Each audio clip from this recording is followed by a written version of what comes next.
Radio voice of Sindh London. آپ سن رہے ہیں radio voice of Sindh London.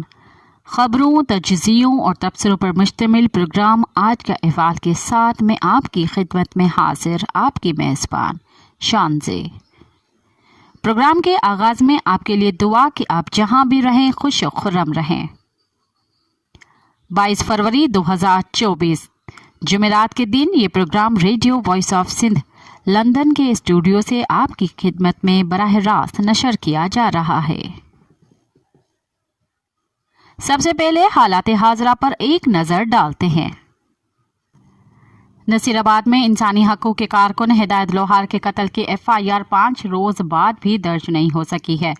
ہدایت لوہار کے اہل خانہ 4 روز سے دھرنے پر بیٹھے ہوئے ہیں۔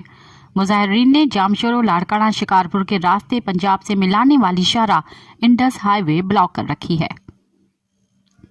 ہدایت لوہار کو 16 فروری کو نصیر آباد میں فائرنگ کر کے ہلاک کر دیا گیا تھا۔ ہدایت لوہار کی بیٹی اور انسانی حقوق کے کارکن سورٹھ لوہار نے بتایا کہ ان کے والد کو اس اسکول کے قریب قتل کیا گیا جہاں وہ ہیڈ ماسٹر تھے۔ ان کے بقول پولیس SHO نصیر آباد کے خلاف FIR درج نہیں کر رہی ہے جسے وہ اپنے والد کے قتل کیس کا مرکزی ملزم سمجھتی ہیں۔ سورٹ لوہار نے بتایا کہ انہوں نے 2 روز تک اپنے والد کی لاش کو رکھ کر دھرنا دیا۔ انہوں نے دعویٰ کیا کہ اس احتجاج کے دوران وہاں آنے والے سپرنٹنڈنٹ پولیس SP لاڑکانہ نے FIR درج کرنے سے انکار کر دیا۔ انہوں نے کہا کہ ہدایت لوہار کی تدفین کر دی گئی لیکن احتجاج اور دھرنا FIR کے اندراج تک جاری رکھنے کا فیصلہ کیا گیا ہے۔ ان کا کہنا تھا کہ پیر کو احتجاجی دھرنے میں SP کم بشدت کوٹ کلیم ملک آئے تھے اور انہوں نے FIR کے اندراج پر آمادگی ظاہر کی تھی، لیکن جب ہم متعلقہ پولیس اسٹیشن پہنچے تو وہاں موجود اہلکاروں نے FIR کے اندراج سے انکار کر دیا۔ سورٹ لوہار نے کہا کہ FIR میں وہ جن لوگوں کو نامزد کرانا چاہتی ہیں پولیس اس کے لیے تیار نہیں ہے۔ ان سے جب اس بارے میں پوچھا گیا کہ وہ کون لوگ ہیں جنہیں آپ FIR میں نامزد کرانا چاہتی ہیں تو سورٹ لوہار کا کہنا تھا کہ انہیں اپنے والد کے قتل پر SHO نصیر آباد ہدایت اللہ بیجارانی پر شک ہے کیونکہ بیجارانی نے ان کے والد کو 2023 میں تحویل میں لے کر سیکیورٹی ایجنسیوں کے حوالے کیا تھا۔ ان کا کہنا تھا کہ وہ FIR میں بطور ریفرنس ایک اور شخص اور سرگودھا کے رہائشی غلام محمد کا نام بھی شامل کرانا چاہتی ہیں۔ ان کے بقول غلام محمد کا شناختی کارڈ ہدایت لوہار سے ہونے والی ایک مزاحمت کے دوران وہاں گر گیا تھا۔ انہوں نے بتایا کہ یہ واقعہ 2017 میں پیش آیا تھا جب یہ شخص ہدایت لوہار کو پکڑنے آیا تھا۔ انہوں نے دعویٰ کیا کہ پولیس ان کے خلاف FIR درج کرنے کو تیار نہیں اور وہ بضد ہے کہ FIR نامعلوم حملہ آوروں کے خلاف درج کرائی جائے۔ ہدایت لوہار ایک قوم پرست سیاسی کارکن تھے اور وہ سندھ میں انسانی حقوق کی مبینہ خلاف ورزیوں پر آواز بھی بلند کرتے تھے۔ سورٹ لوہار کا دعویٰ ہے کہ ان کے والد صوبے کے وسائل پر قبضے کے خلاف اور صوبے کے ان حقوق کی پرامن انداز میں بات کرتے تھے جو ملک آئین نے دے رکھے ہیں۔ اسی بنیاد پر انہیں دھمکیاں بھی دی جاتی رہیں۔ ہدایت لوہار کی دونوں بیٹیاں سندھ میں انسانی حقوق کی مبینہ خلاف ورزیوں بالخصوص جبری گمشدگی کے واقعات کے خلاف ہونے والے احتجاج میں پیش نظر آتی ہیں۔ دوسری جانب احتجاجی دھرنے میں GSN محاذ کے چیئرمین ریاض چانڈیو نے بھی شرکت کی۔ اس موقع پر ریاض چانڈیو کا کہنا تھا کہ جوابداروں کو فوری طور پر گرفتار کیا جائے۔ انصاف ملنے تک ہماری جدوجہد جاری رہے گی، جبکہ سندھ سجاگی فورم کے رہنما سارنگ جویو، سونی جویو اور محب آزاد نے بھی احتجاجی دھرنے میں شرکت کی۔ سندھی ایسوسی ایشن آف نارتھ امریکہ سانا نے نصیر آباد میں قومی کارکن ہدایت لوہار کے بہیمانہ قتل کی مذمت کی ہے۔ سانا کے صدر مقبول ہالیپوتا، جنرل سیکرٹری مشتاق راجپور اور سیکرٹری اطلاعات افتخار میمن نے ایک بیان میں مقتول کارکن کے اہل خانہ سے تعزیت کا اظہار کرتے ہوئے انصاف فراہم کرنے کا مطالبہ کیا ہے۔ سانا کے بیان میں کہا گیا ہے کہ ہدایت لوہار کا کوئی مجرمانہ یا دہشت گردی کا ریکارڈ نہیں تھا۔ وہ ایک پرامن کارکن اور ایک اسکول ٹیچر تھے۔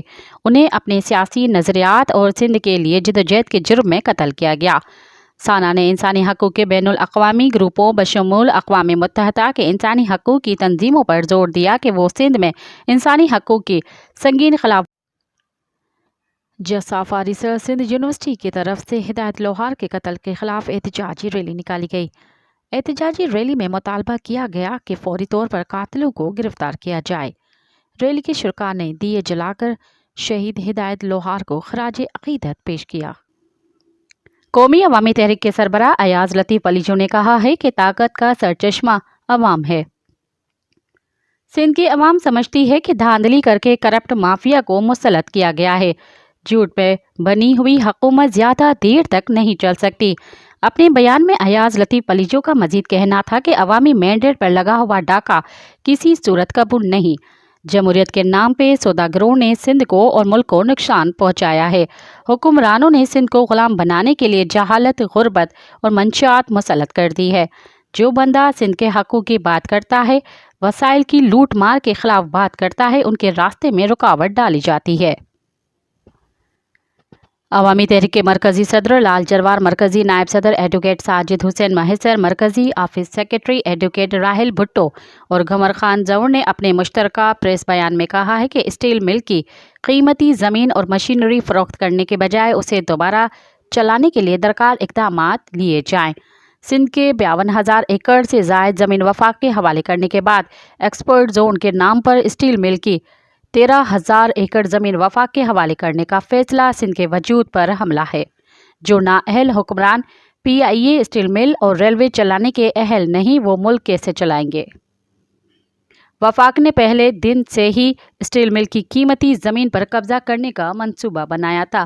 پیپلز پارٹی کی سہولت کاری میں اسٹیل مل میں کرپشن کر کے اسے ناکام بنایا گیا تاکہ کھربوں روپے کی قیمتی زمین وفاق کے حوالے کر کے فروخت کی جا سکے۔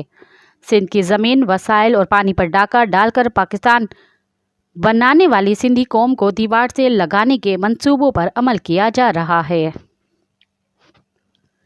پیپلز پارٹی اور مسلم لیگ کی سابقہ اتحادی وفاقی حکومت نے اقتدار کی لالچ میں سندھ کے تمام وسائل بیچ دیے تھے، جس کے نتیجے میں نگراں حکومت نے پہلے دن سے ہی سندھ کی زمینوں کی نیلامی شروع کر دی، جو سلسلہ اب تک جاری ہے۔ تاہم نگراں حکومت کو سندھ کی زمینیں اور وسائل نیلام کرنے یا وفاق کے سپرد کرنے کا کوئی قانونی اختیار نہیں۔ نگراں حکومت نے عملی طور پر آئین کو معطل کر دیا ہے۔ رہنماؤں نے مزید کہا کہ اسٹیل مل ہزاروں ملازمین کے لیے روزگار کا ذریعہ تھی، لیکن حکمرانوں نے اسٹیل مل کی زمین اور کھربوں روپے کی قیمتی مشینری بیچ کر اربوں روپے کمانے کا منصوبہ بنایا ہے۔ نااہل، کرپٹ اور مفاد پرست حکمرانوں نے ملک کو دیوالیہ کر کے اپنا پیٹ بھر لیا ہے اور اب وسیع تر قومی مفادات کے نام پر سندھ کی زمینیں، وسائل اور ملکی اداروں کو بیچ کر غیر ملکی خانگی کمپنیوں کے حوالے کیا جا رہا ہے۔ رہنماؤں نے مزید کہا کہ حکمرانوں کی کرپشن اور لوٹ مار کی وجہ سے معدنی وسائل سے مالا مال اور دولت مند سندھ کے نوجوان بے روزگاری کے باعث خودکشیاں کرنے اور مائیں اپنے معصوم بچے بیچنے پر مجبور ہیں۔ سندھی زبان کے معروف شاعر سائیں ساند انتقال کر گئے۔ بیماری کی وجہ سے سائیں کراچی کے اسپتال میں وفات پا گئے۔ اس کی آخری رسومات مٹی میں ادا کی گئی، جس میں سیاسی، سماجی رہنماؤں اور ادیبوں اور شاعروں نے بڑی تعداد میں شرکت کی۔ بھارتی ریڈیو کے مشہور صداکار امین سیانی انتقال کر گئے۔ بھارتی میڈیا کے مطابق 91 سالہ امین سیانی کو گزشتہ روز دل کا دورہ پڑا تھا، جس کے بعد انہیں ممبئی کے مقامی اسپتال لے جایا گیا۔ وہ اسپتال میں دوران علاج انتقال کر گئے۔ امین سیانی کی آواز بناکا گیت مالا سے مشہور ہوئی تھی۔ انہوں نے اپنے 42 سالہ کیریئر میں 50,000 سے زائد شو کیے۔ سینئر صحافی، تجزیہ نگار اور کالم نگار نذیر ناجی لاہور میں انتقال کر گئے۔ نذیر ناجی کی عمر 81 برس تھی۔ اہل خانہ کے مطابق نذیر ناجی کافی عرصے سے علیل تھے۔